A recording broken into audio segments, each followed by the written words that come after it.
Lectura de la carta a los Hebreos.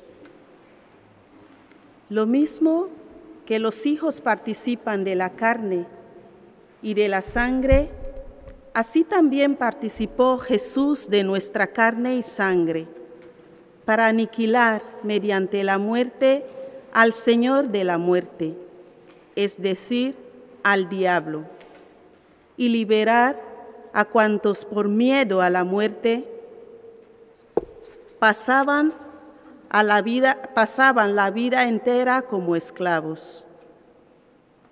Notad que tiende una mano a los hijos de Abraham, no a los ángeles. Por eso tenía que parecerse en todo a sus hermanos, para ser sumo sacerdote misericordioso y fiel, en lo que a Dios se refiere, y expiar los pecados del pueblo. Pues, por el hecho de haber padecido, sufriendo la tentación, puede auxiliar a los que son tentados. Palabra de Dios. El Señor esté con vosotros. Y con tu espíritu. Proclamación del Santo Evangelio según San Lucas. Gloria a ti, Señor. Cuando se cumplieron los días de la purificación, según la ley de Moisés, los padres de Jesús lo llevaron a Jerusalén para presentarlo al Señor, de acuerdo con lo escrito en la ley del Señor. Todo varón primogénito será consagrado al Señor. Y para entregar la oblación, como dice la ley del Señor, un par de tórtolas o 2 pichones. Había entonces en Jerusalén un hombre llamado Simeón, hombre justo y piadoso, que aguardaba el consuelo de Israel, y el Espíritu Santo estaba con él. Le había sido revelado por el Espíritu Santo que no vería la muerte antes de ver al Mesías del Señor. Impulsado por el Espíritu, fue al templo. Y cuando entraban con el niño Jesús sus padres para cumplir con él lo acostumbrado según la ley, Simeón lo tomó en brazos y bendijo a Dios, diciendo: Ahora, Señor, según tu promesa, puedes dejar a tu siervo irse en paz, porque mis ojos han visto a tu Salvador, a quien has presentado ante todos los pueblos, luz para alumbrar a las naciones y gloria de tu pueblo Israel. Su padre y su madre estaban admirados por lo que se decía del niño.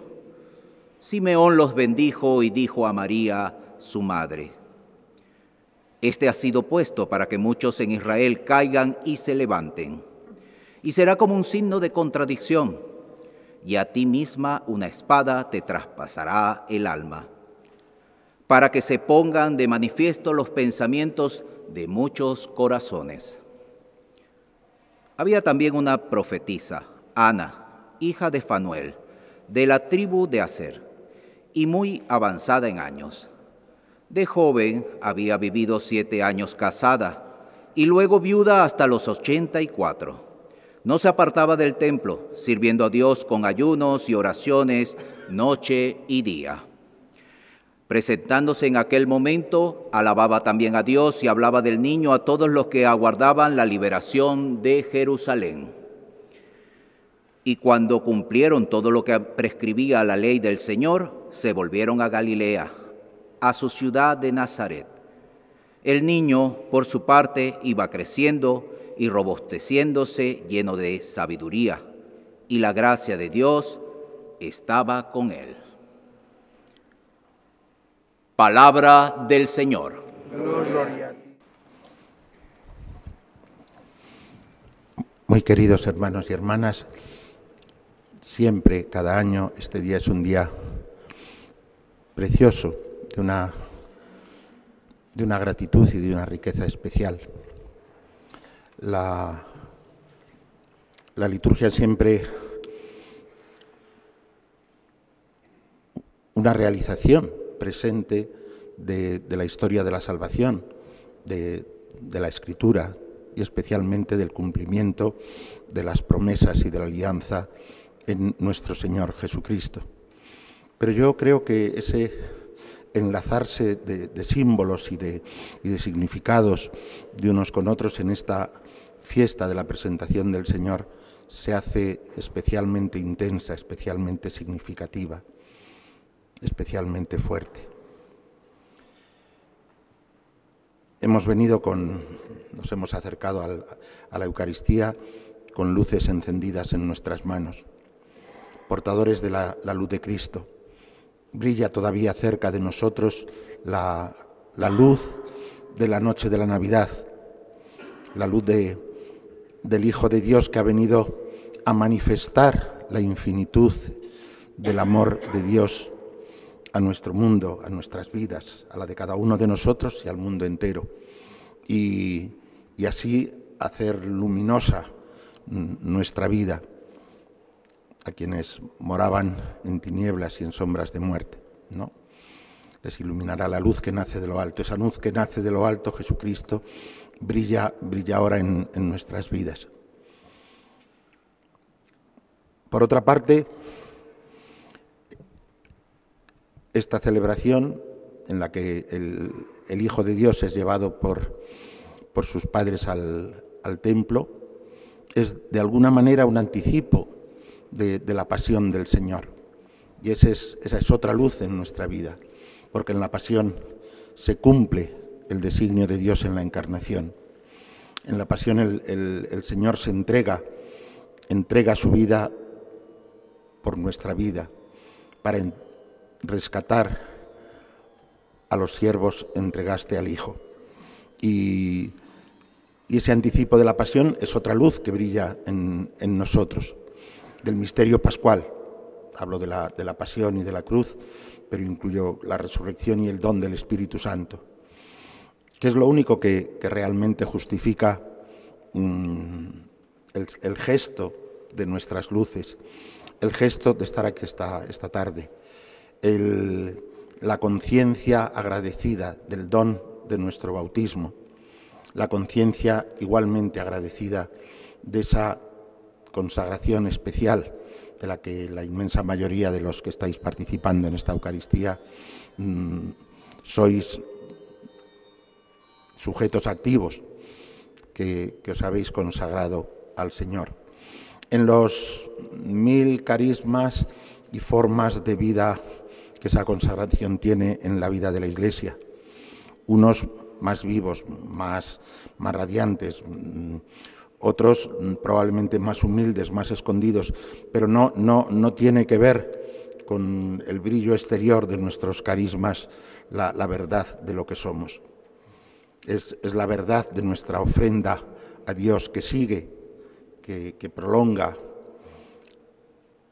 la ofrenda de Cristo. Más aún, es Cristo quien se presenta de nuevo al Padre en su cuerpo y de una manera especialmente singular en vosotros. Es Cristo quien se ofrece al Padre de nuevo por la salvación del mundo. Y nosotros, como en la ascensión, arrastrados por Él subiste a lo alto llevando cautivos. Bueno, pues somos, si queréis, el séquito del Rey que acompaña a Cristo en su camino, en su descenso hasta nuestra tierra, hasta el abismo. Acabamos de celebrar el bautismo del Señor y hasta el abismo de los infiernos, del lugar de los muertos, para rescatarnos a nosotros y llevarnos con Él al reino de la vida.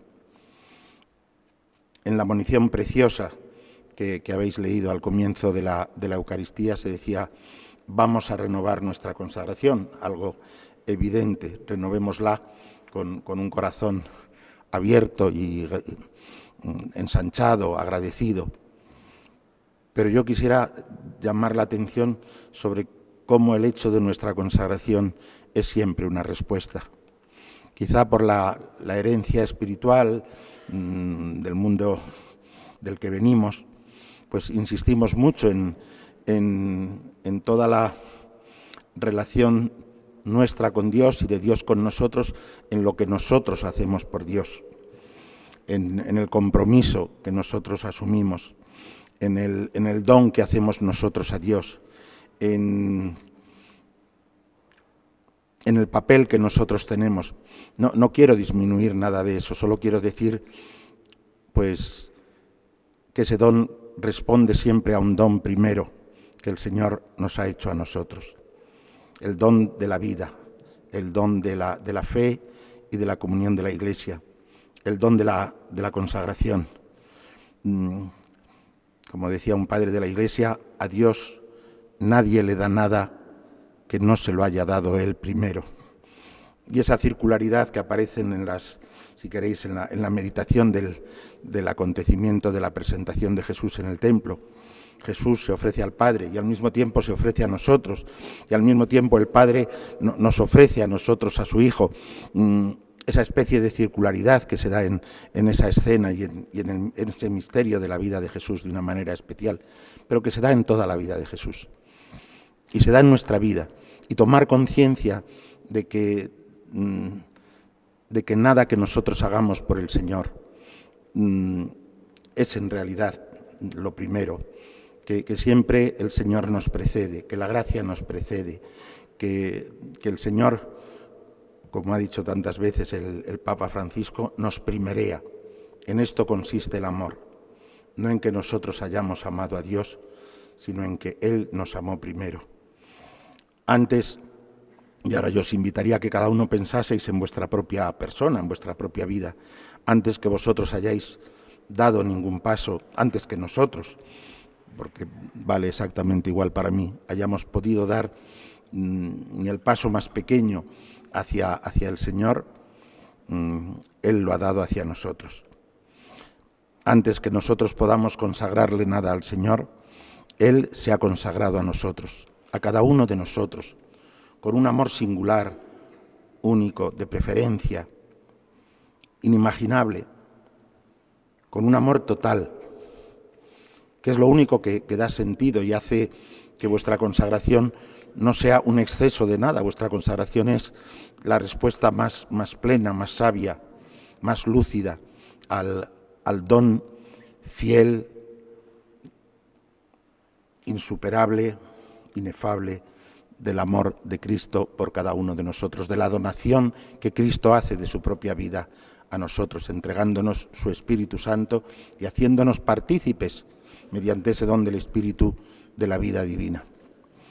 El lema de este año, como un eco de todo el camino que el Santo Padre ha propuesto a la Iglesia de sinodalidad, es decir, de caminar juntos, si es que es muy sencillo, no pone de manifiesto que normalmente no caminamos juntos. Es verdad que si cada uno está en su puesto, entregando la vida prácticamente sin límites, pues quedan muy pocos ratos, a lo mejor, para compartir o así, porque está uno entregando la vida a su misión. Y de eso hay mucho en vuestras respectivas instituciones, pues porque no nos sobran las personas y no nos sobra tiempo en la vida muchas veces.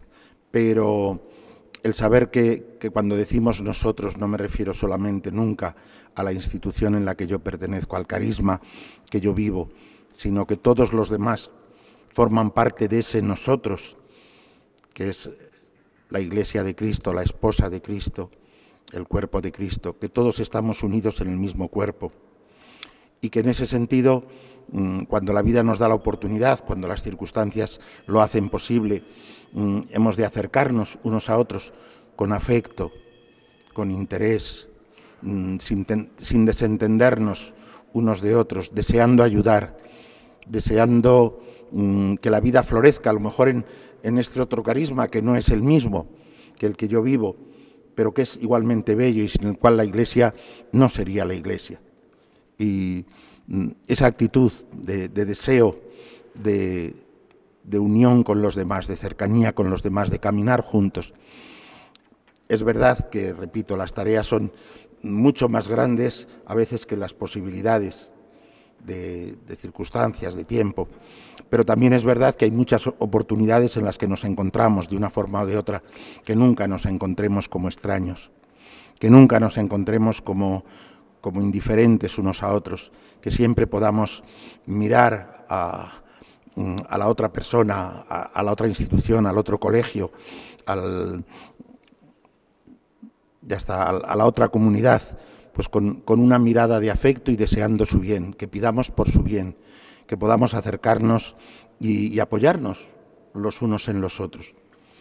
Y no solo por necesidad nuestra, que la hay, sino porque solo así somos fieles al designio de Dios.